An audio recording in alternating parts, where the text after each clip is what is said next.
Hello बच्चों, आज हम लोग द यूनिवर्सिटी ऑफ मैथमेटिक्स जो हमारे चैनल है, तो इस चैनल पे आप लोगों को आज डिफरेंशियल इक्वेशन क्लास 12 का तीसरा दिन है। और आज हम लोग टॉपिक को आगे बढ़ाते हुए फॉर्मेशन ऑफ डिफरेंशियल इक्वेशन में आएंगे, जिसका डे 3 में यही पढ़ना है, फॉर्मेशन ऑफ डिफरेंशियल इक्वेशन। बहुत इंपॉर्टेंट है, एग्जाम्स में आता ही है, और ये जानते हैं तो फिर आगे का प्रोसेस को आप अच्छा से समझ पाते हैं। नहीं जानिएगा तो फिर आगे का कोई भी चीज़ समझ नहीं पाइएगा अच्छा से। चलिए हम लोग आगे बढ़ते हैं। चलिए, तो हम लोग आज जो है फॉर्मेशन ऑफ डिफरेंशियल इक्वेशन, आपको दिखाई दे रहा है ऊपर में क्या लिखा हुआ, join our Telegram channel for PDF and notes. यदि आपको पढ़ा हुआ पीडीएफ और नोट्स चाहिए तो आप इस टेलीग्राम का जो चैनल है इस पर आप ज्वाइन कीजिए, तो आपको सारा पढ़ाया हुआ पीडीएफ आपको मिल जाएंगे और नोट्स भी मिल जाएंगे। चलिए, तो हम लोग फॉर्मेशन ऑफ डिफरेंशियल इक्वेशन को आगे बढ़ाते हैं। फॉर्मेशन क्या होता है, हम लोग बहुत सारा, आप लोग केमिस्ट्री में भी पढ़े होंगे, फॉर्मेशन वर्ड सुने होंगे। फॉर्मेशन मतलब होता है बनाने का तरीका या बनाने का विधि। फॉर्मेशन क्या होता है, फॉर्मेशन। देखिए, ये जो फॉर्मेशन वर्ड है आपको दिखाई दे रहा होगा, यहाँ पर अच्छा से फॉर्मेशन लिखा होगा। फॉर्मेशन मतलब बनाने का तरीका। तो डिफरेंशियल इक्वेशन एक्चुअली बनता कैसे है, कोई भी चीज बनाते हैं तो उसमें, जैसे आप लोग जानते ही हैं, चलिए एग्जांपल देते हैं हम लोग। देखिए, जैसे हम लोग कोई चीज बनाते हैं, मान लो हम लोग पूड़ी बनाते हैं, तो उसके लिए आटा का जरूरत पड़ता है, तो आटा से पूड़ी बनाना। तो उसी तरह डिफरेंशियल इक्वेशन किससे बना, तो डिफरेंशियल इक्वेशन हमेशा कर्व से बनता है। किससे बनता है, कर्व से। अब बात रहता है, देखिए ध्यान से, कर्व से बनता है, बोले आपको पहले कर्व क्या है। कर्व x और y के बीच रिलेशन का कोई एक फंक्शन है। जैसे हम लोग 2 वेरिएबल 3 वेरिएबल का भी होता है, लेकिन वो सब हायर लेवल का हो गया। आप लोग का जो क्लास 12 लेवल में है उसमें केवल x y और कांस्टेंट कुछ होते हैं, जिसको हम लोग आर्बिट्रेरी कांस्टेंट कहते हैं। तो देखिए डेफिनेशन, फिर आपको समझाते हैं, पहले ही बता दे रहे हैं आज हम लोग क्या सीखने वाले हैं, formation of differential equation. Formation मतलब डिफरेंशियल इक्वेशन को बनाने का विधि, बनाने की विधि को ही हम लोग फॉर्मेशन बोलते हैं। और बात रहा कि फॉर्मेशन, तो डिफरेंशियल इक्वेशन किससे बनता है, जैसे आपको भी एग्जांपल दिए कि जो पूड़ी बनती है वो कहाँ से, आटा से बनती है। उसी तरह सेम डिफरेंशियल इक्वेशन बनती किससे है, वो किसी कर्व से बनती है। तो हम लोग यहाँ पर डिफिनेशन डिफाइन करते हैं कि एक्चुअल में फॉर्मेशन का डेफिनेशन क्या होता है। तो ये कहता है कि if function x y c1 c2 c3 dot dot dot cn equals to 0, इसको इक्वेशन 1 नाम दिया, इज ए कर्व। मान लेते कि ये कर्व है कंटेनिंग एन आर्बिट्रेरी कांस्टेंट, मतलब इसके अंदर जो आपको दिखाई दे रहा है c1 c2 c3 dot dot dot cn, ये सभी आर्बिट्रेरी कांस्टेंट है। ये क्या है, कांस्टेंट है, आर्बिट्रेरी कांस्टेंट। आर्बिट्रेरी कांस्टेंट क्या होता है, मन चाहा, मतलब उसके जगह आप दूसरा कुछ वैल्यू भी रखिएगा तो वो कर्व वही कर्व रहेगा, कर्व चेंज नहीं होगा आर्बिट्रेरी कांस्टेंट को चेंज करने पर। देखिए, is a curve containing n arbitrary constant then differential equation formed by one, मतलब इस कर्व से बना हुआ डिफरेंशियल इक्वेशन जो होगा इज ऑफ nth ऑर्डर। मतलब यदि कोई भी आर्बिट्रेरी, कोई भी कर्व में n को कांस्टेंट है तो उससे बनने वाला डिफरेंशियल इक्वेशन कितने ऑर्डर के होंगे, n ऑर्डर के। फिर से ध्यान से समझिए कि कोई भी कर्व जिसमें n को आर्बिट्रेरी कांस्टेंट हो, उससे बनने वाला डिफरेंशियल इक्वेशन कितने ऑर्डर के होंगे, nth ऑर्डर के। मतलब जितना आर्बिट्रेरी कांस्टेंट उतना ही उसका ऑर्डर, जितना आर्बिट्रेरी कांस्टेंट उतना ही उसका ऑर्डर। तो चलिए, अब बनाने का तरीका क्या है, ये तो डेफिनेशन है। और फॉर्मेशन मतलब होता क्या है, कर्व डिफरेंशियल इक्वेशन बनता किससे है, कर्व से। कर्व है तो डिफरेंशियल इक्वेशन बन सकता है। चलिए, तो हम लोग क्या करते हैं, नेक्स्ट आगे बढ़ते हैं।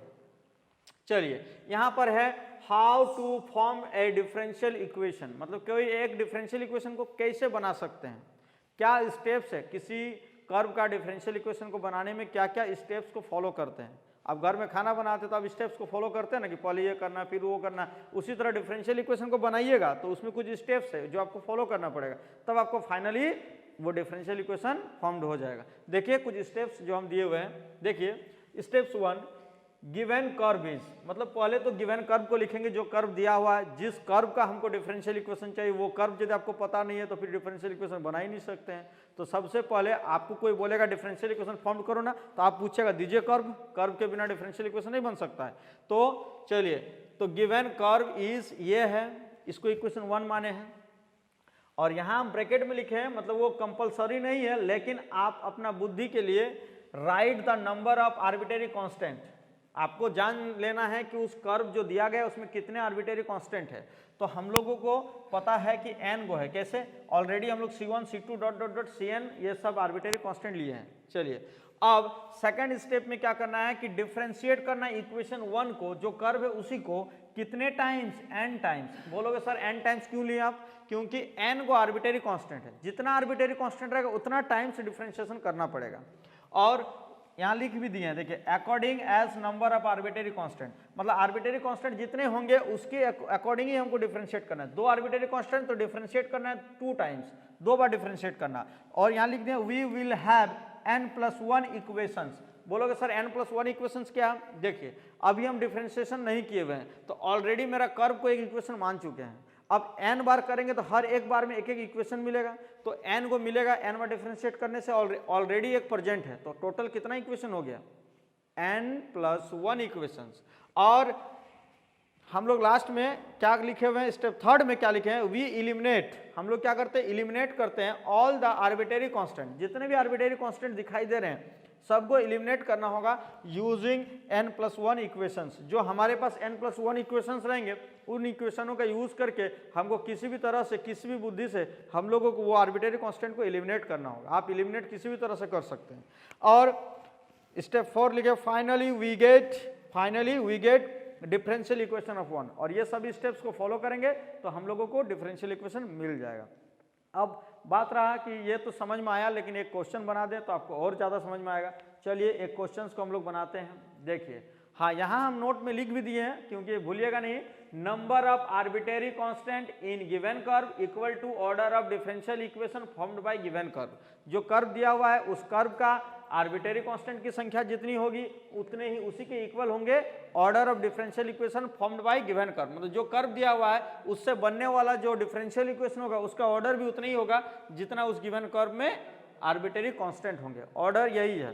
आप कभी कभी कंपटीशन में भी ऑब्जेक्टिव लिखा हुआ रहता है कि इस कर्व का जो डिफरेंशियल इक्वेशन फॉर्म्ड होगा उसका ऑर्डर कितना होगा, तो उसमें आपको गिनना है कितने आर्बिट्रेरी कांस्टेंट है, 5 गो तो 5, 2 तो 2, 3 तो 3, इसी तरह। चलिए हम लोग आज एनसीईआरटी बुक का ही है, एनसीईआरटी बुक का आज पूरा सॉल्यूशन हम लोग प्रोवाइड करने जा रहे हैं डिफरेंशियल इक्वेशन का, और अदर बुक्स का भी आपको चाहिए तो आप यूट्यूब में कमेंट कीजिएगा, टेलीग्राम में भी कमेंट करके आप पूछ सकते हैं। चलिए तो देखिए, in each of the exercise 1 to 5, मतलब 1 से 5 तक हम लोग कुछ क्वेश्चंस लिखे हुए हैं अभी just. Form a differential equation representing the given family of curves, है ना। देखिए आर्बिट्रेरी कांस्टेंट रहने से ना ये कर्व जो होता है वो फैमिली ऑफ कर्व कहलाता है, नॉट ए कर्व। ये फैमिली ऑफ कर्व इसलिए कहलाता है क्योंकि ए और बी का मनचाहा वैल्यू दे दे के हम बहुत सारे कर्व्स को बना सकते हैं। अब देखो बात रहता है, हम भी कंफ्यूजन में थे कि फैमिली ऑफ कर्व क्यों कहते हैं। हम लोग देखते हैं कि एक ही फैमिली से जब बिलोंग करते हैं तो देखते हैं लगभग सबका चेहरा एक जैसा दिखता है, सब एक जैसा हम लोग देखते ही हैं। मान लो कि चीन के कुछ आदमी आए हुए हैं एक ही फैमिली से, तो देखते हैं सबका शक्ल एक ही जैसा नजर आता है, तब बोलते हैं ये सब एक ही फैमिली से या एक ही देश से है, एक ही कंट्री से है, तो बोलते हैं ना। तो उसी तरह ये सबको फैमिली क्यों कहा गया है, क्योंकि ए और बी का आर्बिट्रेरी वैल्यू रखते रखते रखते हमको ऐसा मिलते जाएगा। मान लो 1 2 रखें तो ऐसा मिला, 3 4 रखें तो ऐसा मिला, 5 6 रखें तो ऐसा मिला। इस तरह अलग अलग रखोगे तो आएगा अलग अलग जगह पे, लेकिन एक ही जैसा रहेगा। ये नहीं कि 1 और 2 रखें तो ऐसा आया और 3 4 रख देने से सर्कल बन गया, ऐसा कभी नहीं बनेगा। 1 2 रखने से यदि स्ट्रेट लाइन बना तो 3 4 रखने से भी स्ट्रेट लाइन ही बनेगा, क्योंकि आर्बिट्रेरी कांस्टेंट का वैल्यू चेंज करने से उसके शेप का साइज में चेंज हो सकता है या फिर उसका पोजीशन चेंज हो सकता है। उसका जो शेप है ओरिजिनल शेप वो कभी चेंज नहीं होता है, याद रखिएगा। तो हम लोगों को ये इसीलिए फैमिली ऑफ कर्व कहते हैं। ये क्या है, कोई भी कर्व यदि वो आर्बिट्रेरी कांस्टेंट को कंटेन किया हुआ है तो उसको केवल कर्व कहना उचित नहीं है, उसको फैमिली ऑफ कर्व्स कह सकते हैं। बहुत अच्छा, वही फैमिली ऑफ कर्व्स ही कहा जाता है।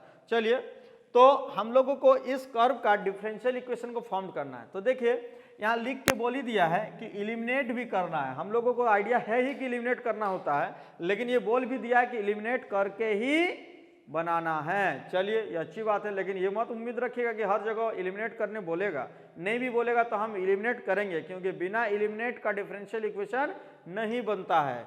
चलिए क्या बोल रहा है कि इलिमिनेट करके आर्बिट्रेरी कांस्टेंट, कौन, ए और बी, यहाँ पर दो गो है ए और बी, उस दोनों को इलिमिनेट करके डिफरेंशियल इक्वेशन बनाना है। तो चलिए हम लोग कुछ स्टेप्स को फॉलो करेंगे। सबसे पहले आपसे पूछेंगे कि यहाँ पर के गो कांस्टेंट है, दो गो, तो इसका मतलब बिना दो बार डिफरेंशिएट किए ये डिफरेंशियल इक्वेशन बन ही नहीं सकता है, और दो ऑर्डर का बनेगा, दो बार करेंगे तो दो ऑर्डर का बनेगा ही बनेगा। चलिए आपको दिखाते हैं कि कैसे इसको बनाया जाए। चलिए आगे बढ़ते हैं हम लोग। चलिए इसका डिफरेंशियल इक्वेशन को कैसे बनाते हैं, चलिए यहीं से हम स्टार्ट करते हैं। इसको इक्वेशन 1 मानते हैं, गिवन कर्व इज। अब हम लोग इसको डिफरेंशिएट करेंगे, differentiate equation 1 with respect to x, किसके रिस्पेक्ट में, एक्स का रिस्पेक्ट में। चलिए तो हम लोगों को डिफरेंशिएशन फिर कंप्लीट आता है ना, आप लोगों को डिफरेंशिएशन नहीं आता तो फिर डिफरेंशियल इक्वेशन नहीं समझ में आएगा। चलिए डिफरेंशिएशन उम्मीद करते हैं कि आता है, नहीं आ रहा है तो आप कमेंट करके पूछिएगा तो हम बताएंगे अलग से। चलिए 1/a होगा x का 1 प्लस 1/b होगा y का dy/dx और 1 का कंप्लीटली 0। ये इक्वेशन 2 हो गया। क्या इक्वेशन 2 ही मेरा सॉल्यूशन है? नहीं। क्यों? क्योंकि मिनिमम 2 बार डिफरेंशिएट करना होगा। क्यों मिनिमम भी नहीं, 2 ही बार करना है, एग्जैक्टली 2 बार। बोलोगे क्यों 2 बार? क्योंकि 2 आर्बिट्रेरी कांस्टेंट है, जितने आर्बिट्रेरी कांस्टेंट से मुलाकात उतना बार डिफरेंशिएशन कीजिए। चलिए अब इस इक्वेशन 2 को डिफरेंशिएट करेंगे।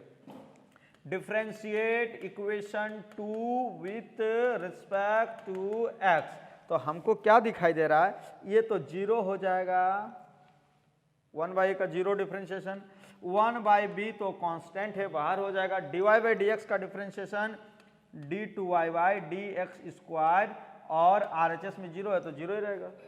अब क्या करना है, इस 1/b को RHS भेज दो। चलिए d2y/dx स्क्वायर इक्वल टू 0। अब बताइए कि यहाँ जो इक्वेशन है उसमें dy/dx कंटेन है। अब dy/dx कंटेन है, इसका मतलब ये डिफरेंशियल इक्वेशन है। क्या इसमें कोई भी आर्बिट्रेरी कांस्टेंट है? नहीं है। अब आर्बिट्रेरी कांस्टेंट यदि नहीं है तो समझ जाइए कि आर्बिट्रेरी कांस्टेंट नहीं होने पर इसको हम लोग क्या बोलेंगे, डिफरेंशियल इक्वेशन। क्या बोलेंगे? Differential equation. तो समझ गए हैं कि डिफरेंशियल इक्वेशन होता क्या है और उसको कैसे फॉर्म किया जाता है। एकदम इजी है। जो कर्व दिया हुआ है उसमें 2 आर्बिट्रेरी कांस्टेंट है तो 2 बार, 3 आर्बिट्रेरी कांस्टेंट तो 3 बार, 5 है तो 5 बार, लेकिन 11-12 लेवल में ज़्यादा नहीं, 2 से 3 मैक्सिमम रहता है, 1 2 3। चलिए तो इन आर्बिट्रेरी कांस्टेंटों का हेल्प से हम लोगों को पता चल गया कि कितना बार डिफरेंशिएट करना है, और डिफरेंशिएट करते करते अपने हट गया तो अब तो अच्छा है, नहीं हटता तो हम लोग कुछ बुद्धि लगाते हैं, इधर का वैल्यू उधर, इधर का वैल्यू उधर रख के, और किसी तरह एक ऐसा इक्वेशन तैयार करते हैं जिसमें कोई भी आर्बिट्रेरी कांस्टेंट ना हो, और उसी तरह का इक्वेशन डिफरेंशियल इक्वेशन कहलाता है। ये किसका डिफरेंशियल इक्वेशन है? इक्वेशन 1 का। लिख सकते हैं लास्ट में, hence d2y/dx square equal to 0 is a differential equation of first. तो कह सकते हैं कि ये एक डिफरेंशियल इक्वेशन है उस इक्वेशन का। समझ में आया? नहीं आया तो बोलिएगा। चलिए अब हम लोग नेक्स्ट करते हैं। चलिए फिर एक क्वेश्चन। ये क्वेश्चन थोड़ा बुद्धि वाला है। चलिए सेकंड पोजीशन में मिल गया बुद्धि वाला, तो कोई बात नहीं। चलिए देखिए फिर से क्या बोले आपको। सबसे पहले गिवन कर्व इज ये है, इसको इक्वेशन 1 मान लिए y इक्वल्स टू ये गिवन कर्व है। अब हम लोगों को देखना है कि इस कर्व में कितने आर्बिट्रेरी कांस्टेंट है। हमारे नज़र में तो 2 दिख रहा है, आपके नज़र में ज़्यादा दिख रहा है तो बोल सकते हैं। ये हमारे नज़र में 2 दिख रहा है, एक a और एक b, दोनों आर्बिट्रेरी कांस्टेंट। बोलोगे सर a और b दोनों को आर्बिट्रेरी कांस्टेंट, क्वेश्चन भी बोल दिया है कि a और b आर्बिट्रेरी कांस्टेंट है। क्या मैं दिखा दूं आप लोगों को? देख सकते हैं, देखिए यहाँ पर भी घेरा हुआ है, arbitrary constants a and b है। चलिए, और आर्बिट्रेरी कांस्टेंट बोल दिया तब तो हम लोगों को कुछ करना ही नहीं है, तो इसमें भी 2 बार डिफरेंशिएट करके किसी भी तरह से एलिमिनेट करना है। तो देखिए हम लोगों को कैसे एलिमिनेट करेंगे, थोड़ा सा बुद्धि यहाँ चाहिए। चलिए पहले तो differentiate equation 1 with respect to x। चलिए इक्वेशन 1 को हम डिफरेंशिएट कर रहे हैं x का रिस्पेक्ट में, x का रिस्पेक्ट में कर रहे हैं, तो ये आएगा y1। क्या y1 लिखना कोई दिक्कत? y1 को ही dy/dx बोलते हैं, इसमें कम मार्कर खर्चा होता है, इसीलिए इसी को लिखते हैं। चलिए y1 कोई टेंशन नहीं है ना, नहीं, y1 मतलब ही dy/dx। चलिए a अब e का पावर 3x, तो a को 3 आएगा इंटू में, फिर उसमें -2b e का पावर -2x आएगा। इतना भी तो आप समझ ही गए होंगे।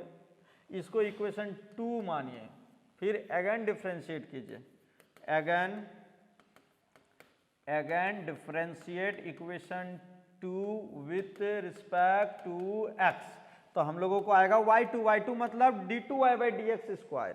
अब फिर एगो 3 आएगा, तो 3e का पावर 3a होगा, 3 नहीं सॉरी 3 3 जा 9, 3 3 जा 9a और e का पावर 3x, फिर एक -2 जंप करेगा तो +2 2 जा 4 b e का पावर -2x। ये इक्वेशन 3 है।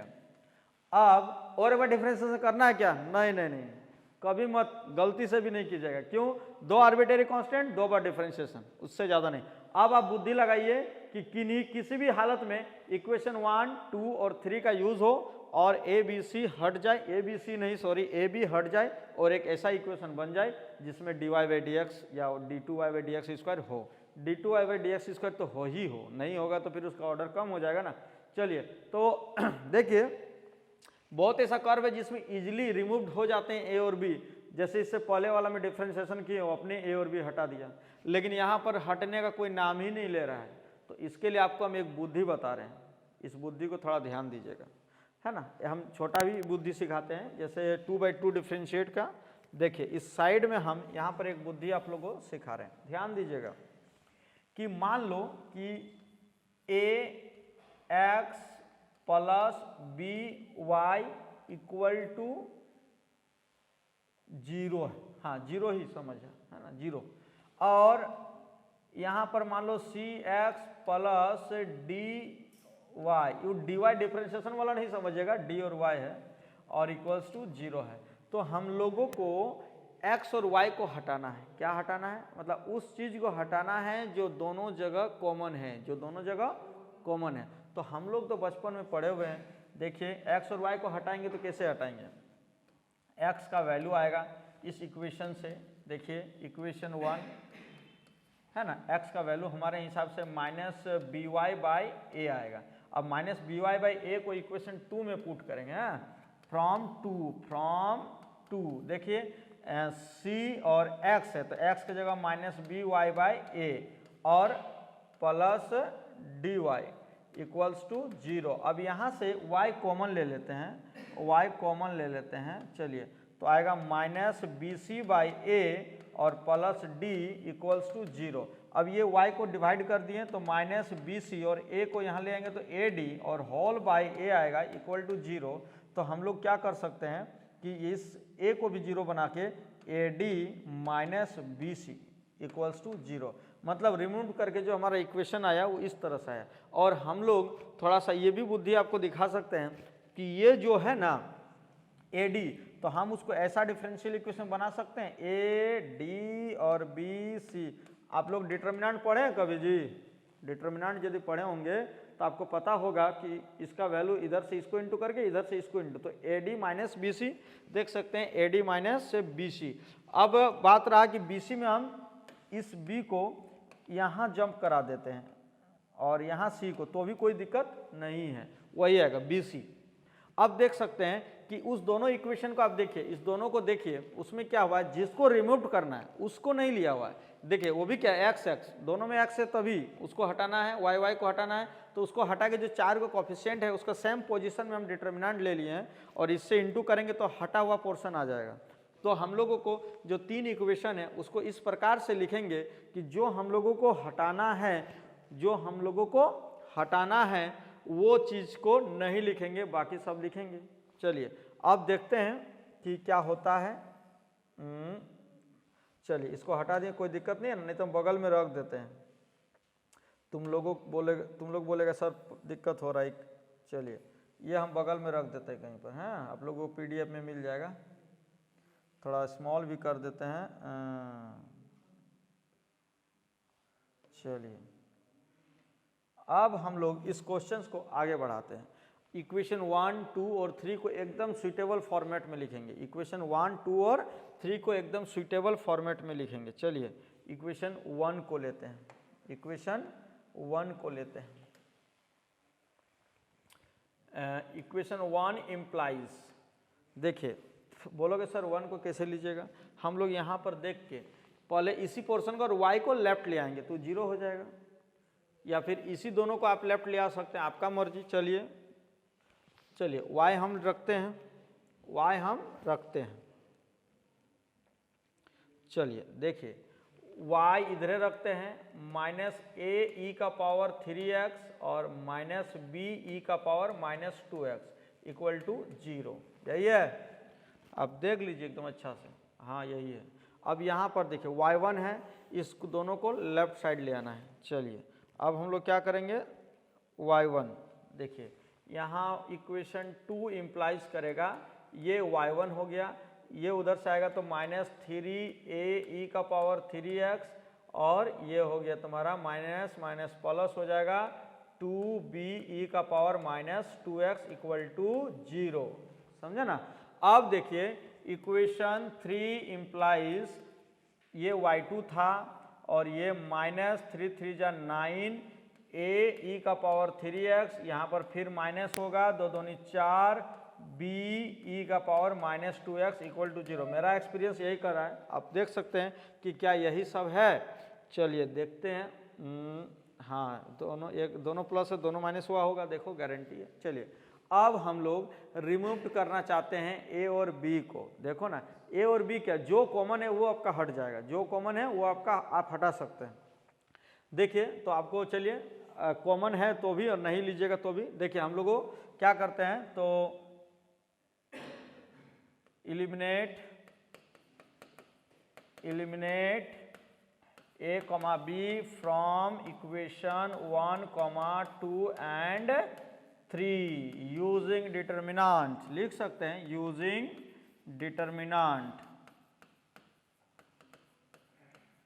चलिए डिटर्मिनेंट कैसे यूज करता देख लीजिए, इसमें तो कुछ कॉमन नहीं है, इसमें y, y1, y2 समझें, जो डिफरेंट है इस तीनों में, तो तीनों डिफरेंट को लिखे हुए हैं। हम यदि माने तो यहाँ 1, यहाँ 1, यहाँ 1, तो 1 कॉमन है, कॉमन को नहीं लिखे हैं। अब देख सकते हैं यहाँ पर जो कॉमन था उसको नहीं लिखे थे, देखिए ये और ये जो कॉमन है उसको हम नहीं लिखे हुए हैं, कॉमन आएगा ही नहीं, कॉमन अपने हट जाएगा, टेंशन मत लीजिए। चलिए तो हम लोगों को कॉमन लिखना ही नहीं है। चलिए ये हो गया। आप इसमें देख सकते हैं कि तीनों में ना माइनस कॉमन है तो माइनस मत लिखो, हाँ माइनस मत लिखो। उसके बाद ए भी कॉमन है, ए को भी मत लिखो। e⁻³ कॉमन है तो उसको भी मत लिखो। तो क्या कॉमन नहीं है, यहाँ पर 1 बचेगा, यहाँ पर 3 बचेगा, यहाँ पर 9 बचेगा, बस समझे ना। अब यहाँ पर देखिए e⁻²x तीनों जगह है और b भी तीनों जगह, मत लिखिए। अब वहाँ पर माइनस नहीं है तीनों जगह, इसलिए माइनस को लेना पड़ेगा। यहाँ -1, यहाँ +2 और यहाँ -4, ये हो गया हटा के, और इतना = 0 लिख दीजिए। अब इसको खाली इवेलुएट कर देंगे, मेरा डिफरेंशियल इक्वेशन फॉर्म्ड हो जाएगा। चलिए अब देखते हैं कि इस तीनों को हम लोग कैसे करते हैं, इसको इवेलुएट करते हैं हम लोग। देखिए एक्सपेंड, आप पढ़े होंगे डिटर्मिनेंट,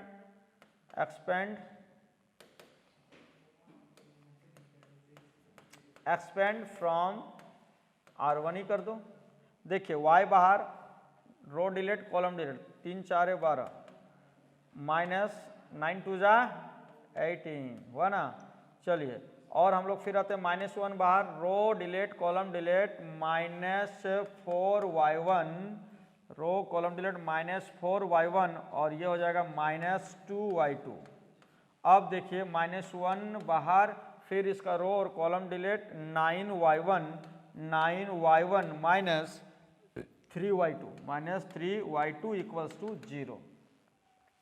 चलिए इम्प्लाइज आप देख सकते हैं कि ये हो जाएगा -30y, ये minus +4 4y1 minus minus plus 2y2 और ये हो गया माइनस 9y1 और minus minus plus 3y2 equal to 0। चलिए अब हम लोग मंजिल की ओर पहुंच ही गए हैं। पहले आप y2 वाला लिखे ना, y2 यहीं पर है और कहीं पर है, सॉरी यहाँ दोनों जगह 3 और 2 5y2। चलिए और y1 का चेहरा देख लीजिए, यहाँ और यहाँ है, तो कितना होगा माइनस 5y1। चलिए और ये माइनस 30y।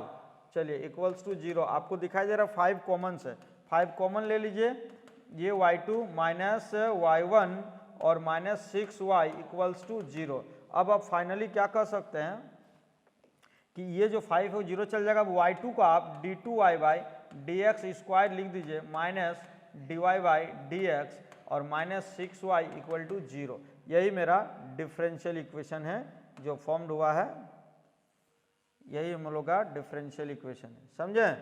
चलिए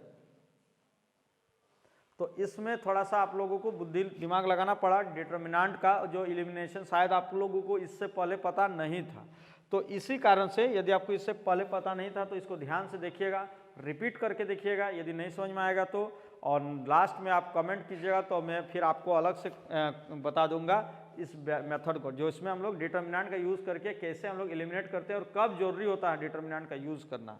चलिए अब नेक्स्ट क्वेश्चन को लेते हैं। देखिए हाँ, इसमें देखते हैं कि क्या डिटर्मिनेंट मेथड्स का जरूरत पड़ेगा या सिंपली मेथड से बन जाएगा। देखते हैं। देखिए हम लोग सबसे पहले गिवन कर्व्स को लिखेंगे। ये गिवन कर्व्स है, आपको क्या बोले कि इस कर्व में कितने आर्बिट्रेरी कांस्टेंट है, आप उसको जांच लीजिए। हम लोगों को दिखाई दे रहा है कि ए और बी दो गो है, ए और बी दो गो आर्बिट्रेरी कांस्टेंट है, दो गो है तो दो बार डिफरेंशिएट करना ही पड़ेगा, गारंटी। चलिए तो हम लोग सबसे पहले एक बार डिफरेंशिएट करते हैं। Differentiate equation 1 with respect to x. चलिए x का रिस्पेक्ट में डिफरेंशिएट करते हैं तो dy बाई डी एक्स से लिखते हैं, y1 भी लिख सकते हैं, कोई दिक्कत नहीं है। e का पावर 2x बाहर, इसका डिफरेंशिएशन क्या आपको पता है, b होगा, ओनली होगा ना, क्योंकि a का 0 bx का b प्लस और फिर a प्लस bx, ये बाहर a प्लस bx बाहर और इसका डिफरेंशिएशन तो e का पावर 2x इंटू 2। तो आपको यदि डिफरेंशियल इक्वेशन फॉर्म करना है तो यदि बुद्धि लगाते चले तो अच्छा रहेगा। देखो इसके जगह हम लोग y को हटा देते, इसके जगह देखिए आपको जो यहाँ तक दिख रहा है उसमें y का वैल्यू के इक्वल है ना, तो हम लोग क्या करते हैं dy बाई डी एक्स और इक्वल्स टू ये b e का पावर 2x प्लस 2y। बोलोगे सर 2y कैसे हुआ, देखिए ये 2 बाहर में और ये y है, आप यहाँ बगल में लिख सकते हैं यूजिंग इक्वेशन 1, इक्वेशन 1 का यूज हुआ और इसको हम लोग इक्वेशन 2 मान लिए। अब इसको हम लोग डिफरेंशिएट करेंगे फिर से। बोलोगे सर फिर से क्यों, क्योंकि ये नहीं कि b जिंदा है इसीलिए हम लोगों को 2 बार करना ही पड़ेगा क्योंकि 2 आर्बिट्रेरी कांस्टेंट है। चलिए फिर यहाँ लिखेंगे again differentiate equation 2 with respect to x। चलिए तो हम लोग का ये हो गया d2y by d x square equals to b e का पावर 2x फिर इंटू 2 और 2y का हो गया dy बाई डी एक्स। अब बात रहा कि इस b को कैसे एलिमिनेट करेंगे, तो आप इस वैल्यू को इधर ले आइए यूजिंग इक्वेशन 2, तो dy by d x minus 2y, dy by d x minus 2y हो गया, खत्म। देखिए d2y by d x square equals to ये जो है इसके जगह लिख देते हैं dy by d x minus 2y, dy by d x minus 2y और इंटू 2 और प्लस फिर से 2 dy बाई डी एक्स। अब बात रहा यहाँ बगल में लिख देंगे कि यूजिंग इक्वेशन 2, इक्वेशन 2 का यूज हुआ है ना, इक्वेशन 2 का यूज हुआ। देखिए इसको लेफ्ट साइड ले आएंगे तो dy by d x minus 2y और यहाँ b e का पावर 2x, इसी के जगह इसको रखें, 2 बाहर में था वो बाहर में है। चलिए नेक्स्ट हम लोग क्या करते हैं, देखिए हम लोग यहाँ पर क्या करते हैं कि चलिए देख लीजिए कि हम लोग इसको सिंपली मल्टीप्लाई करेंगे d2y by d x square equals to 2 से इंटू करो तो 2 dy बाई डी एक्स और माइनस 2 2 जा 4y और फिर plus 2 dy by d x. चलिए अब हम लोग क्या करेंगे, अच्छा हम लोग का ये स्टेप को यहाँ रनिंग हो जा रहा ना जी, हम लोग का यहाँ से, चलिए अच्छा अब आगे बढ़ते हैं। हम लोग 1 स्टेप ही लिखना बाकी था हम लोगों को। चलिए एक न्यू पेज को ऐड कर लेते हैं। हाँ, हमको याद है यहाँ तक आ गया था। देखिए d2y by d x square equals to dy by d x minus 2y और इंटू 2 और प्लस यहाँ फिर से 2 dy बाई डी एक्स। अब चलिए इसको मल्टीप्लाई करते हैं। 2 dy by d x minus 2 2 जा 4y plus 2 dy by d x. चलिए अब आप लोग देख सकते हैं कि 2 dy बाई डी एक्स और 2 dy by d x, 4 dy by d x हो गया माइनस 4y हो गया और इधर हो गया 2, चलिए इतना हो गया d2y by d x square minus 4 dy by d x और प्लस 4y इक्वल टू 0। ये हम लोगों का डिफरेंशियल इक्वेशन हो गया। ये हम लोगों का डिफरेंशियल इक्वेशन हो गया जो हम लोग जो बनाए हुए हैं उसी का डिफरेंशियल इक्वेशन हो गया। चलिए ये हम लोगों का डिफरेंशियल इक्वेशन हो गया उस कर्व का, समझे। चलिए फिर हम लोग नेक्स्ट बढ़ते हैं। फिर इसका हम लोग डिफरेंशियल इक्वेशन कैसे, देखिए आपको हम क्या बोले कि ए और बी को रिमूव करने के लिए, एलिमिनेट करने के लिए किसी भी तरह का मेथड का यूज हो सकता है ना, इसीलिए इसका कोई फिक्स मेथड नहीं है, क्वेश्चन के अनुसार हम लोग चलते हैं। चलिए अब ये हुआ, इसको हम लोग इक्वेशन 1 मानते हैं। चलिए इसको हम लोग क्या मानते हैं, इक्वेशन 1 मानते हैं। इसमें हम लोग देखते हैं कि किस तरह से ए और बी को हटाया जाए। चलिए तो हम लोग इसको सबसे पहले डिफरेंशिएट, इतना तो देख ही लिए कि 2 बार डिफरेंशिएट करना पड़ेगा। बोलोगे सर क्यों 2 बार डिफरेंशिएट करें, क्योंकि यहाँ पर एक ए है, यहाँ पर एक बी है, 2 आर्बिट्रेरी कांस्टेंट मतलब 2 बार डिफरेंशिएशन। चलिए डिफरेंशिएट करेंगे इस इक्वेशन 1 को with respect to x, differentiate किए तो चलिए हम लोगों को आ गया dy बाई डी एक्स। तो प्रोडक्ट रूल यूज होगा डिफरेंशिएशन में, e का पावर x बाहर, तो इसका डिफरेंशिएशन देखो a cos का हो जाएगा minus sign x plus b और साइन एक्स का हो जाएगा cos x, फिर प्लस सेम अंदर वाला बाहर होगा मतलब a cos x plus b sine x बाहर होगा और डिफरेंशिएट होगा e का पावर x का, तो e का पावर x का e का पावर x ही होता है। अब देख लीजिए कि ये जो प्रोडक्ट दिख रहा है वो इक्वेशन 1 का लेफ्ट राइट हैंड साइड का जैसा दिख रहा है, तो इसके जगह हम लोग y रखेंगे तो किसी भी तरह से एक टर्म से तो a और b हटा, इसी तरह किसी भी तरह से हटाने का फेरा में रहिएगा हमेशा। चलिए अब इसमें हम लोग लिख लेते हैं एक बार dy by d x equal to e का power x minus a sine x plus b cos x और ये y बन गया और इसको इक्वेशन 2 और यहाँ लिख देते हैं यूजिंग 1। चलिए अब फिर से क्या करेंगे, अगेन डिफरेंशिएट करेंगे equation 2 with respect to x। फिर से हम डिफरेंशिएट करेंगे इक्वेशन 2 को x का रिस्पेक्ट, फिर से करना ही पड़ेगा, 2 आर्बिट्रेरी कांस्टेंट मतलब 2 बार डिफरेंशिएशन, ये याद रखिएगा केवल।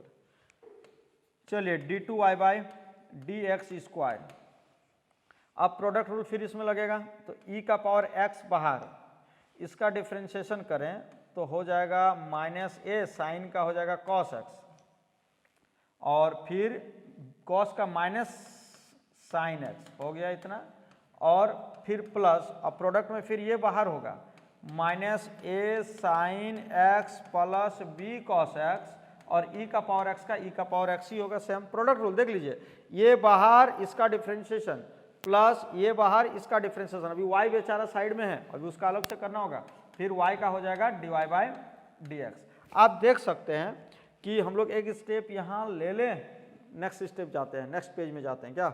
चलिए देखिए तो हम लोग नेक्स्ट पेज में जब जाएंगे तो d2y by d x square equals to, अब देख सकते हैं कि अभी हमारे पास इस दोनों से माइनस जैसे ही कॉमन आएगा वो सेम रूप ले लेगा ये वाला एकदम। देखिए तो माइनस कॉमन लेके इसको सीधे माइनस वाई लिख देते हैं, माइनस कॉमन लेके क्या लिख दें सीधे माइनस वाई प्लस, अब प्लस में देखिए कि जो ये टर्म है ना, ये टर्म इक्वेशन 2 में आप देख सकते हैं यही वाला है। अब केवल y को लेफ्ट ले आए तो dy by d x minus y, इसके जगह क्या लिखाएगा dy by d x minus y, dy by d x minus y, dy by d x minus y और साइड में पड़ा हुआ था कौन, चलिए हम लोग ज़्यादा आगे बढ़ गए, हाँ लास्ट में dy बाई डी बचा हुआ था, तो यहाँ हम लोग लास्ट में एक dy बाई डी को जोड़ देंगे, dy बाई डी। देखिए इतना अच्छा से रिमूव हुआ कि कहीं a और b नजर नहीं आ रहा है, दूर दूर तक नजर नहीं आ रहा है। तो हम लोग क्या करेंगे, d2y बाई dx स्क्वायर, और देखिए उधर दोनों dy बाई dx जो है दोनों पॉजिटिव है, कटना नहीं है, गलती से भी नहीं काटना है बाबू। चलो तो इधर आएगा तो -2 dy बाई dx और -y -2y, तो इधर आएगा तो +2y इक्वल टू 0। यही मेरा रिक्वायर्ड डिफरेंशियल इक्वेशन हो गया, यही मेरा रिक्वायर्ड डिफरेंशियल इक्वेशन हो गया। मतलब उससे बनने वाला जो डिफरेंशियल इक्वेशन होगा इसी में होगा, समझे। चलिए इसको एक अच्छा से हम लोग बनाते हैं। हाँ चलिए, है ना, ये हम लोग का डिफरेंशियल इक्वेशन हो गया। समझ में आया? क्या समझें कि हम लोगों को कर्व देगा, हम उसका डिफरेंशियल इक्वेशन बना देंगे। चलिए अब हम लोग कुछ ऐसे क्वेश्चंस को हम लोग फॉर्म करने जा रहे हैं जिसमें कर्व तो देवे नहीं किया है, कर्वों को लाना है और कर्व के लाने के बाद कर्व से बनने वाला डिफरेंशियल इक्वेशनों को लाना है। तो इस तरह का भी क्वेश्चन आ सकता है बाबू। तो देखिए हम पढ़ के समझाते हैं, और हाँ इसमें थोड़ा सा आप लोगों को कोऑर्डिनेट ज्योमेट्री का कंसेप्ट होना चाहिए। देखिए क्या करेंगे, देखो आंसर में देखिए, तो form the differential equation of the family of circles. तो फैमिली ऑफ सर्कल्स है touching the y axis at origin, origin में y एक्सिस को टच करेगा। वाह, ओरिजिन को टच करेगा ना। चलिए y एक्सिस को टच करेगा, तो हम लोग क्या करते हैं, देखिए सबसे पहले हम लोग कोऑर्डिनेट ज्योमेट्री में एक्सिस को ड्रॉ करेंगे। चलिए एक्सिस में ड्रॉ करें। अब इसमें देखिए ये ओरिजिन है, ये क्या है, ओरिजिन है, और इस ओरिजिन में क्या होगा, बोल रहा है कि form the differential equation of the family of circle. मतलब जितने सारे सर्कल्स बन सकते हैं जो टच करेंगे y एक्सिस को ओरिजिन पर। y एक्सिस है ना ये वाला, देख लीजिए वो ये y एक्सिस है, ये y एक्सिस है, ये x एक्सिस है। तो ओरिजिन पर टच करने वाले कितने सर्कल्स बन रहे हैं, तो देखिए एक सर्कल ये हुआ। चलिए हम लोग सर्कल को पूरा सर्कल बनाने के लिए यहाँ पर हम लोग यूज करेंगे। देखिए चलिए ये एक सर्कल हो गया जो क्या किया है, ओरिजिन को, ओरिजिन पर y एक्सिस को टच किया है। उसके बाद देखिए फिर हम लोग इससे बड़ा भी, इससे छोटा भी ले सकते हैं, देख सकते हैं, फिर सर्कल बना रहे हैं। चलिए इस तरह से हम लोग बहुत सारे सर्कल्स को ड्रॉ कर सकते हैं, बहुत सारे सर्कल को हम लोग क्या कर सकते हैं, ड्रॉ कर सकते हैं, बहुत सारे, जितने आप ड्रॉ कर सकते हैं। देखिए और एक हम ड्रॉ करके दिखाते हैं। देखिए ये भी ड्रॉ हुआ, तो बहुत सारे हम लोग सर्कल्स को हम लोग ड्रॉ कर सकते हैं। देखिए तो जितने सर्कल्स आप ला सकते हैं इसी डिजाइन में रहेगा, इसीलिए फैमिली ऑफ कर्व्स कहा गया है। देखिए फैमिली ऑफ सर्कल्स, फैमिली क्यों, क्योंकि एक जैसा दिख रहा है, एक जैसा दिखने वाले को ग्रुप को हम लोग क्या बोलते हैं, फैमिली ऑफ सर्कल्स कहते हैं। सब क्या किया है, y एक्सिस को ओरिजिन पर टच किया हुआ है। तो आप देखिए कि जितने सर्कल्स है सबका सेंटर x एक्सिस में है, सबका सेंटर क्या होगा, x एक्सिस में होगा। यहाँ पर किसी का भी सेंटर x एक्सिस से बाहर नहीं होगा। तो देखिए और ऊपर से क्या, आप जितना भी सेंटर मानिएगा, मान लीजिए यहाँ पर a,0 हम सेंटर मानते हैं, तो इसका रेडियस भी a होगा, क्योंकि ओरिजिन से ये डिस्टेंस को a माने हैं। इसका मतलब ओरिजिन और सेंटर के बीच का जो, सॉरी, ओरिजिन और सेंटर के बीच का जो डिस्टेंस है ना वो a है। तो ओरिजिन क्या है, ओरिजिन एक टेंजेंट पॉइंट है, टचिंग पॉइंट है। तो टचिंग पॉइंट से जब हम लोग डिस्टेंस मेजर करते हैं तो उसी को हम लोग सेंटर बोलते हैं। तो देखिए हम लोग मान लेते हैं कि late a,0 is center of circle, let a,0 is center of circle and a is radius of circle shown as figure, figure में दिखाया गया है। चलिए अब हम लोग को फिगर में दिखाया गया है कि उसका सेंटर और रेडियस क्या होगा। तो therefore equation of circle is, देखिए हम लोग जनरली पढ़े हैं कि किसी भी सर्कल का सेंटर रेडियस दे दे तो उसका इक्वेशन ऐसा होता है, जो हम लोग क्लास 11 में पढ़े हुए हैं, x माइनस एच का square plus Y minus k का square equal to r square. तो आप देख सकते हैं कि h सेंटर का फर्स्ट कोऑर्डिनेट a हो गया, प्लस y माइनस के क्या हो सेंटर का सेकंड वाला वैल्यू, 0 का स्क्वायर इक्वल टू r क्या हुआ रेडियस, कितना है a is radius of circle, a जो है रेडियस है, a स्क्वायर हुआ। अब इसको अच्छा से हम लोग तोड़ के लिखेंगे। चलिए अब देखिए तो तोड़ते हैं, a square minus 2ab plus b square और प्लस इधर y स्क्वायर हो गया और इक्वल टू RHS में क्या हो गया आपका a स्क्वायर। हम तो देख लिए हैं, आप लोग भी देख सकते हैं। देखिए RHS में क्या है a स्क्वायर है। अब देखिए इसमें a स्क्वायर और a स्क्वायर कैंसिल आउट होगा, यहाँ बच गया x square minus 2ax plus y square equal to 0।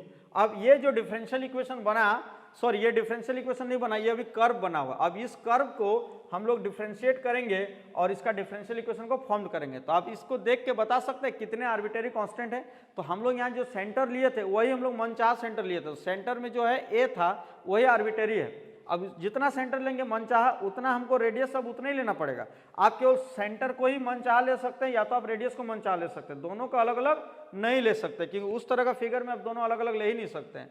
चलिए अब इसका डिफरेंशियल इक्वेशन बनाने के लिए क्या करेंगे, डिफरेंशिएट करेंगे इक्वेशन 1 को विथ रिस्पेक्ट टू x। चलिए तो ये हो जाएगा 2x माइनस 2a और इधर हो गया 2y और y का dy by dx equal to 0। अब क्या होगा, 2 तो ऐसे कॉमन ही है।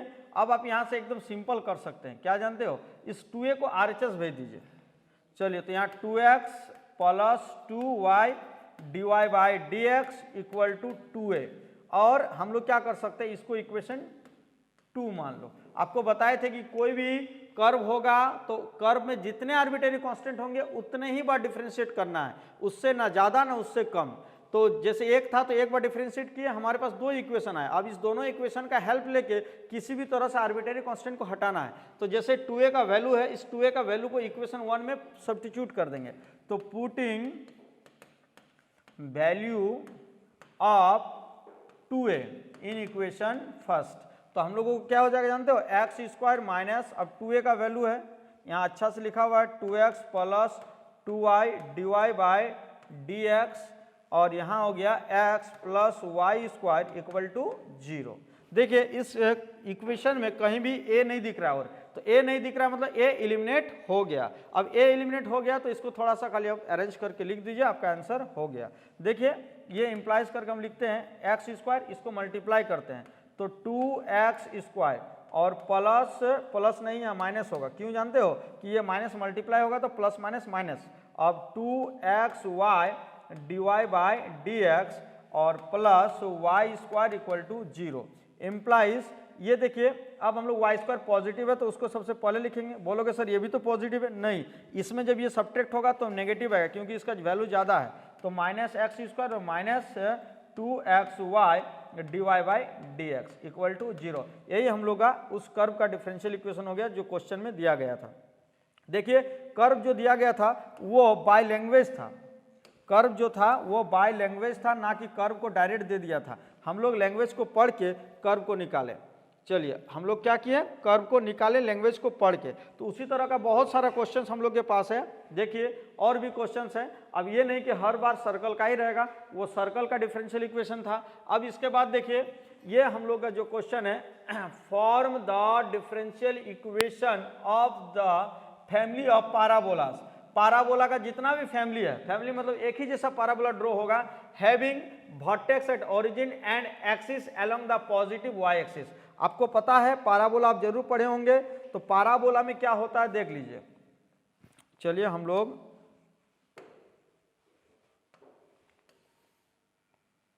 ये हो गया एक्स एक्सिस और वाई एक्सिस, ये हो गया एक्स डैश वाई और वाई डैश। तो देखिए ये हम लोग का कोऑर्डिनेट एक्सिस हो गया।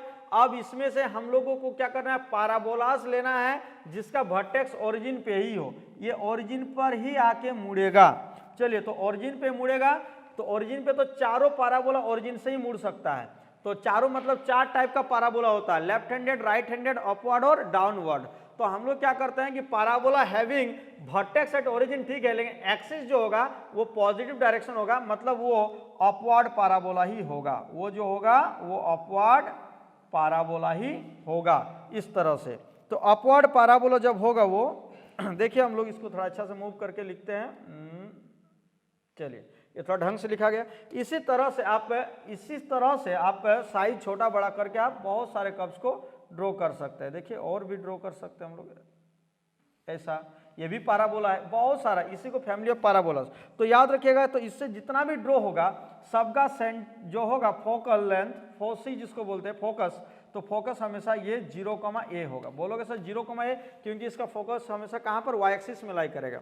और देखिए यहाँ पर हम लोग लिख देंगे कि सॉल्यूशन में कि अकॉर्डिंग टू क्वेश्चन, प्रश्न जो अकॉर्डिंग टू क्वेश्चन है, क्वेश्चन को पढ़ के कि focus of parabola is a, 0, तो therefore equation of parabola is, आपको पता ही होगा, सॉरी इसमें होता है x² = 4ay, क्या होता है इक्वेशन ऑफ अपवर्ड पैराबोला, यहाँ बगल में हम लिख भी देते हैं अपवर्ड पैराबोला। तो अपवर्ड पैराबोला जो है उसका इक्वेशन ये हो गया। अब इसी का डिफरेंशियल इक्वेशन बनाना है, तो आप देख सकते हैं कि इसमें जो है एक ही आर्बिट्रेरी कांस्टेंट है जिसका नाम क्या है a, तो इसका एक ही बार डिफरेंशिएट करना है और किसी भी तरह से हम लोग a को हटाना है। तो देखिए किस तरह हटेगा, तो डिफरेंशिएट करेंगे इक्वेशन 1 को विथ रिस्पेक्ट टू x, तो ये हो गया 2x = 4a और y का dy/dx। अब कोई बुद्धि लगाइए, कोई भी बुद्धि लगाइए, तो हम लोग देख सकते हैं इक्वेशन 1 से 4a का डायरेक्ट वैल्यू आ सकता है। देखो लिखेंगे फ्रॉम 1 y, या y नहीं, 4a = हो जाएगा x² y। अब इस 4a का जो वैल्यू है उसको इक्वेशन कहाँ रख देंगे, 2 में रख देंगे। चलिए तो हम लोग लिखते हैं इक्वेशन 2 में, पुटिंग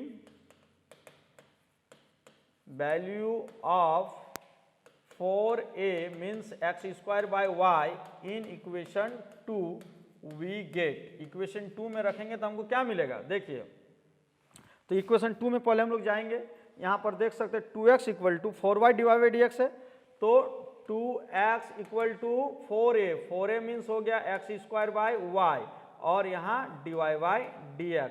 आप देख सकते हैं ये y इधर आएगा तो 2yx हो गया = x² dy/dx, x कैंसिल होगा तो 2y = x dy/dx। आप इतना भी छोड़ सकते हैं या तो साइड चेंज करके एक साइड भी लिख सकते हैं, which is required differential equation. आप चाहते हैं तो लिख लीजिए, देखिए x dy/dx - 2y = 0, यही हम लोग का रिक्वायर्ड डिफरेंशियल इक्वेशन है। चलिए अब हम लोग इसी तरह का लैंग्वेज वाले बहुत सारे क्वेश्चन है, देखिए form the differential equation of the family of ellipse having foci on y axis and centre at origin. आप लोग इलिप्स भी पढ़े होंगे क्लास 11th में, देखिए क्या होता है,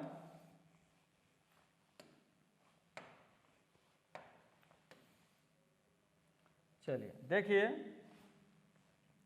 हम लोग क्या करते हैं, देखिए कि बोल दिया है कि हम लोग को जो इलिप्स लेना है उसका फोसी हमेशा y एक्सिस में होना चाहिए, तो y एक्सिस में फोसी होता है तो वर्टिकल इलिप्स होता है हमेशा, क्या होता है, वर्टिकल इलिप्स। चलिए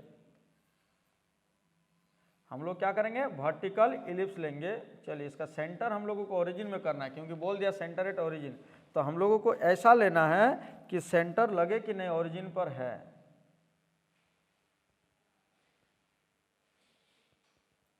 चलिए ठीक है, लगभग सही है। चलिए अब हम लोग क्या करते हैं, आपको पता ही होगा कि इसमें यहाँ पर ये x एक्सिस है तो यहाँ पर कुछ वैल्यू होगा, तो आप यहाँ पर a, 0 लीजिएगा तो यहाँ पर -a, 0, क्योंकि इसको सेंटर लिया गया ना, तो सेंटर का लेफ्ट में जितना पोर्शन होगा सेंटर का राइट में भी उतना ही पोर्शन होगा, इसका ऊपर जितना होगा तो इसको हम लोग 0, b लेंगे, तो यहाँ लेना पड़ेगा आपको 0, -b। और इस चारों पॉइंट को देखते हुए हम लोगों को इक्वेशन जो मिलेगा यहाँ लिखेंगे सीधे सॉल्यूशन में कि according to question equation of given ellipse is, देखिए जो इक्वेशन होगा इलिप्स का वो इतना होगा x square by a square plus y square by b square equal to 1। आप यहाँ बगल में लिख सकते हैं वेयर कि b जो है वो बड़ा है a से। हालांकि हॉरिजॉन्टल इलिप्स और वर्टिकल इलिप्स का केवल साइज में ही डिफरेंस होता है और इक्वेशन लगभग यही होता है, बस a का वैल्यू बड़ा होता है तब हॉरिजॉन्टल हो जाता है और b का वैल्यू बड़ा होता है तो वो वर्टिकल हो जाता है। तो चलिए अब इसका डिफरेंशियल इक्वेशन को फॉर्म कैसे करेंगे, तो इसका डिफरेंशियल इक्वेशन को जैसे फॉर्म करेंगे देख लीजिए ध्यान से। चलिए फिर वही कंसेप्ट लेंगे, इसमें जो है कितने हैं x आर्बिट्रेरी कांस्टेंट कितने हैं, तो एक है ए स्क्वायर, तो ए स्क्वायर मतलब दो को नहीं एक ही को पकड़ना है, और बी स्क्वायर मतलब दो को नहीं बी एक ही को है, तो दो आर्बिट्रेरी कांस्टेंट है और ये इक्वेशन में दो आर्बिट्रेरी कांस्टेंट है तो दो बार डिफरेंशिएट करेंगे और दो बार डिफरेंशिएट करने के बाद ए और बी को किसी तरह से रिमूव करना है। चलिए हम लोग क्या करेंगे, डिफरेंशिएट करेंगे इक्वेशन 1 को विथ रिस्पेक्ट टू एक्स। चलिए तो हम लोग क्या करेंगे, देखिए ये हो जाएगा 2x बाई ए स्क्वायर और ये हो जाएगा 2y बाई बी स्क्वायर, लेकिन y के लिए हमको dy बाई डी एक्स फिर से लेना होगा और RHS में 0 हो गया। अब फिर से इसको हम लोग एक बार डिफरेंशिएट करना पड़ेगा। बोलोगे क्यों, क्योंकि दो को आर्बिट्रेरी कांस्टेंट हम लोग देख चुके हैं, तो हम लोग फिर से क्या करेंगे, differentiate equation 2 with respect to x।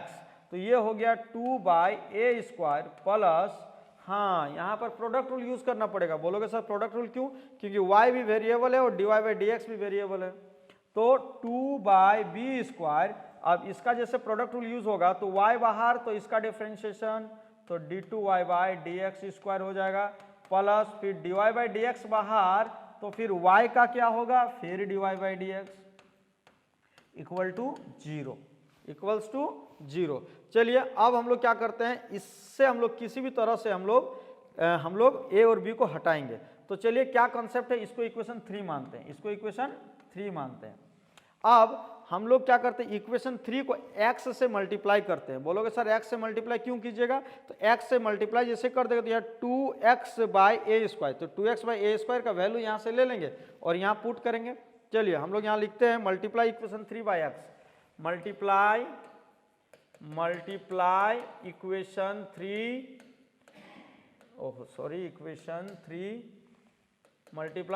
3 by x, तो वी गेट, देखिए यहां हो जाएगा 2x by a square plus, एक बार देख लेते हैं, हालांकि हमको तो याद है कि 2 बाई बी स्क्वायर और यहाँ d2y by d x square plus यहाँ dy बाई डी एक्स का दो को प्रोडक्ट था, देखिए dy बाई डी एक्स तो इसका होल स्क्वायर लिख देंगे, dy बाई डी एक्स का होल स्क्वायर, तो dy बाई डी एक्स का होल स्क्वायर। चलिए इस जो ब्रैकेट है हम लोगों का ये मिडिल ब्रैकेट में चेंज कर देते हैं। चलिए और ये मेरा मिडिल ब्रैकेट हो गया और इसको हम लोग x से मल्टीप्लाई कर रहे हैं, तो आप देख सकते हैं कि जब इसको x से मल्टीप्लाई करेंगे तो यहाँ भी आप 2x दे सकते हैं। चलिए x से मल्टीप्लाई हो गया और इक्वल टू 0, क्योंकि RHS में तो 0 है, तो 0 को जब भी x से मल्टीप्लाई कीजिएगा तो वो 0 ही रहेगा। चलिए हम लोग नेक्स्ट क्या करते हैं, अब इसमें जो है 2x बाई ए स्क्वायर, या तो दोनों इक्वेशन का आप सब्ट्रैक्ट कर दीजिए। देखिए आप देख सकते हैं कि सब्ट्रैक्ट करेंगे तो ये कट जाएगा और दिस माइनस दिस बचेगा। चलिए तो हम लोग क्या करते हैं, इक्वेशन 3 माइनस इक्वेशन 2 करते हैं, इक्वेशन 3 माइनस इक्वेशन 2 नहीं और इक्वेशन 3 नहीं, सॉरी इक्वेशन 3 नहीं लेंगे हम लोग, अभी नया इक्वेशन इसको मानेंगे। ये इक्वेशन 4 हो गया, ये इक्वेशन 4 हो गया, तो इक्वेशन 4 को माइनस करना है 2 से, तो माइनस करेंगे तो यहाँ 2x by b square d2y by d x square plus dy by d x का होल स्क्वायर, और माइनस जब कर रहे हैं तो ये तो कैंसिल आउट हो गया, देख सकते हैं ये हट गया, अब बचेगा minus 2y b square, minus 2y by b square into dy by d x. और इक्वल हुआ question, form the differential equation of family of hyperbolas having foci on x axis and center at origin। तो इस तरह का hyperbola का figure बनता है और इसका इक्वेशन जो है क्लास 11th में हम लोग पढ़ चुके हैं, ये इक्वेशन होता है। तो इससे हम लोग जैसे इससे जस्ट पहले हम लोग बनाए ना कि यहाँ पर प्लस था, बनाए थे, आप देख सकते हैं यहाँ सॉल्व किए हुए हैं। तो इस सॉल्व में एक मिस्टेक हमको लग रहा है थोड़ा सा, देखिए कि हम लोगों को जो d2y/dx² के पहले y है वो हम लोग नेक्स्ट यहाँ पर लिखना भूल गए हैं। तो यहाँ पर एक y रहेगा, एक y रहेगा और यहाँ पर y रहेगा, यहाँ y रहेगा। बस आपका ये कंप्लीट सॉल्यूशन हो गया, समझे। अब इसके बाद हम लोग जिस तरह इसको बनाए एकदम कोई भी कंसेप्ट को आप चेंज नहीं कीजिएगा, यहाँ पर सारा वो कंसेप्ट लगेगा। हाँ, लेकिन मेरे जैसा आप गलती नहीं कीजिएगा, यहाँ पर इस माइनस को आप माइनस ही लेके चलिएगा, प्लस नहीं कर दीजिएगा। तो ये आपका कंसेप्ट, ये आपको घर में बनाने के लिए हम छोड़ दिए। अब हम लोग देखते हैं नेक्स्ट। चलिए, और एक क्वेश्चन है, देखिए, form the differential equation of the family of circles, अभी सर्कल्स का बनाए थे, of having centre on y axis. इसका सेंटर कितना होगा, वाई एक्सिस में होगा, और रेडियस क्या होगा, 3 यूनिट होगा। चलिए हम लोग इसको इक्वेशन को बनाते हैं। चलिए देखिए, पहले तो हम लोग कोऑर्डिनेट एक्सिस को ड्रॉ करेंगे। देखिए कोऑर्डिनेट एक्सिस को हम लोग ड्रॉ किए। अब हम लोगों को उतना जितना सर्कल जो वाई एक्सिस में सेंटर रखेगा, कहां रखेगा, circles having centre on y axis. तो वाई एक्सिस ये है, ये एक्स एक्सिस हो गया और ये वाई एक्सिस हो गया। तो वाई एक्सिस में सेंटर रखना चाहिए और उसका रेडियस 3 होना चाहिए। चलिए कोई बात नहीं, हम लोग बहुत सारे सर्कल्स को ड्रॉ कर सकते हैं जो यहाँ पर सेंटर रखा होगा। चलिए देखिए, सर्कल हम लोग ड्रॉ करते हैं। एगो बहुत जितना सर्कल ले सकते हो, बस खाली आपका सेंटर होना चाहिए वाई एक्सिस पर। साइज कितना भी बड़ा छोटा हो सकता है। हाँ, रेडियस जब 3 बोल दिया तो आपका रेडियस चेंज नहीं होगा, साइज सेम रहेगा, केवल आपका पोजीशन चेंज होगा। बस साइज आपका लगभग सेम रहेगा।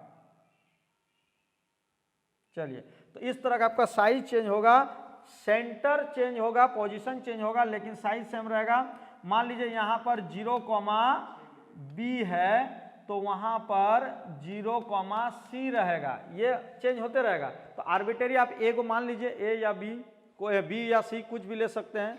और इसका रेडियस फिक्स दे दिया 3। रेडियस कितना है, 3 है। इसका रेडियस क्या है, 3 है। तो हम लोग क्या करते हैं कि according to question, equation of circle having centre on y axis, that is हम लोग ले लेते हैं 0,a ले लेते हैं, एंड विथ रेडियस 3 यूनिट।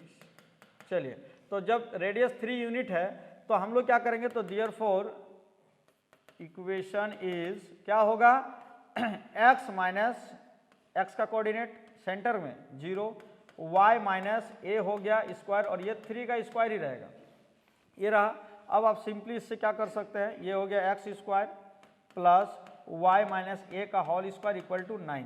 अब इसको आप डिफ्रेंशिएट कीजिए एक ही बार, एक से ज़्यादा नहीं करना, एक बार कीजिए और जो a का वैल्यू है दोनों के बीच इलिमिनेट कीजिए। ये इक्वेशन 1 है।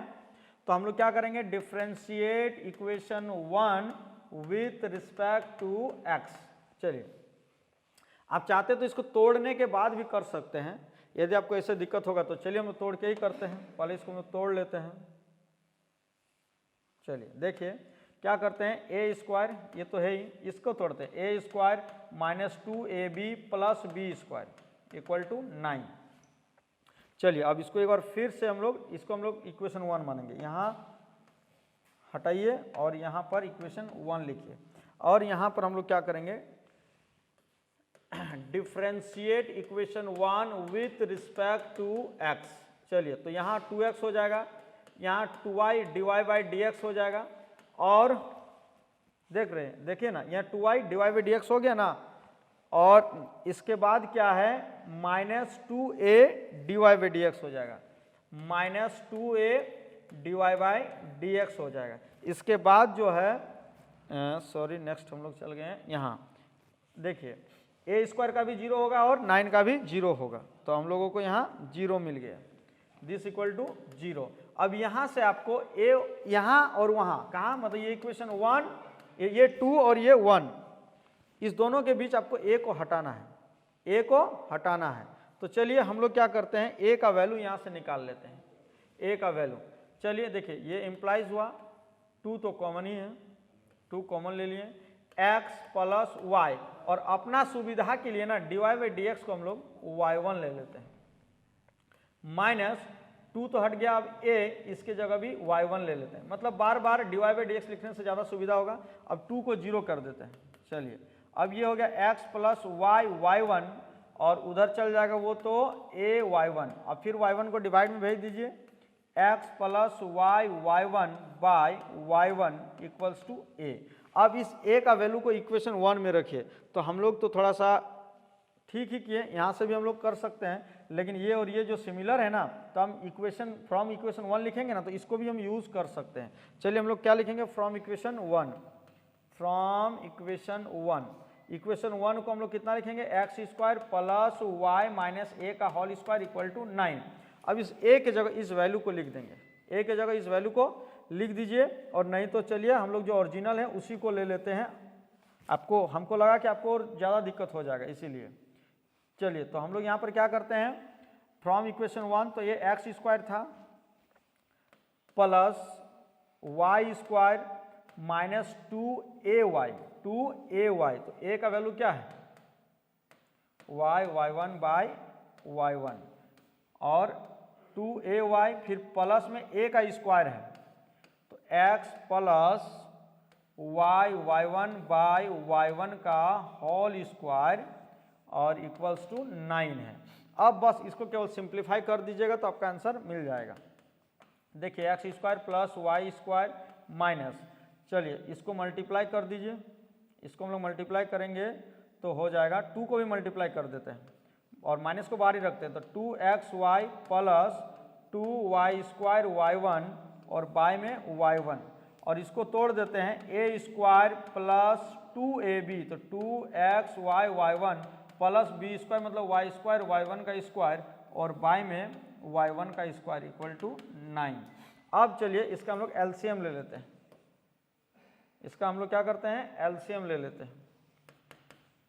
एलसीएम में क्या आएगा, y1 का स्क्वायर आएगा, तो यहाँ हो गया एक्स स्क्वायर y1 का square plus y square y1 का स्क्वायर, और इससे जब डिवाइड करेंगे तो y1 बचेगा, y1 से मल्टीप्लाई होगा, तो 2xy y1 फिर minus 2y square y1 square, फिर प्लस जब इससे डिवाइड करेंगे तो 1 आएगा, और 1 से मल्टीप्लाई करेंगे तो x square plus 2xy y1 plus y square y1 का स्क्वायर इक्वल्स टू 9। आप देख सकते हैं कि शायद ये और ये टर्म्स मिल के इससे कैंसिल हो जाएगा।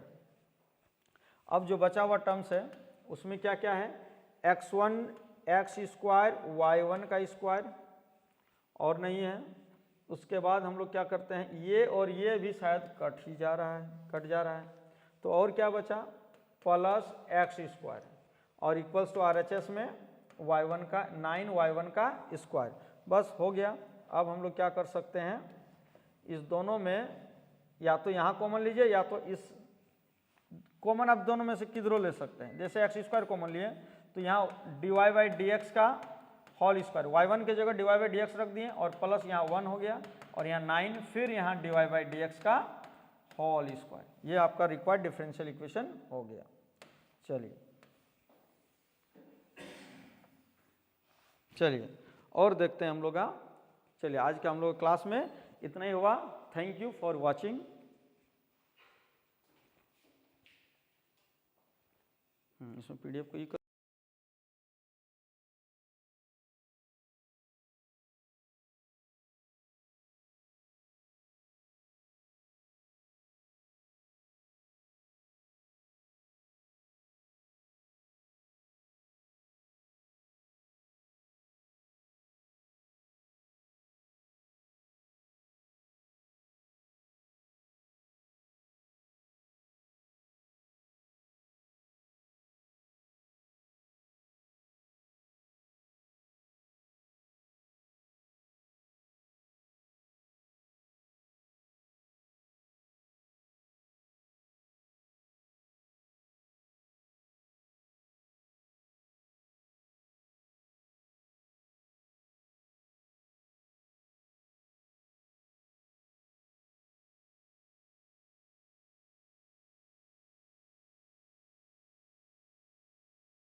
रुको, तो इसको हम लोग कहाँ से